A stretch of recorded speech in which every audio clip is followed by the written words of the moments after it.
Maswerteng hapon po mga ka-STL. Narito na po ang resulta ng STL Batangas para sa araw na to, 2nd draw, January 5, 2025. Araw ng linggo, naway ang mga natayan nyo pong mga numero kanina ay manalo nawa ngayong hapong ito, 4:30 PM. Kaya't kunin nyo na po ang inyong mga tickets. Narito na po ang resulta.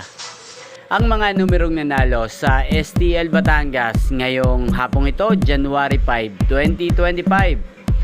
4:30 PM, second draw result, 12 at 2 in exact order. Sa lahat po ng tumaya kanina sa STL Batangas para second draw ng 12 at 2, congrats po sa inyo. Panalo po kayo again, 12 at 2. At ngayong hapong ito sa STL Batangas, atin pong i-shoutout si Ate Oya. Ate Oya ng Batangas, shoutout po sa iyo. Naway nasa mabuti ka pong kalagayan. At sa lahat po ng mga taga Batangas dyan, shoutout po sa inyo. Naway nasa mabuti rin po kayong kalagayan. Inyo pong napanood ang resulta ng STL Batangas sa channel na to, Roderick Hernandez TV.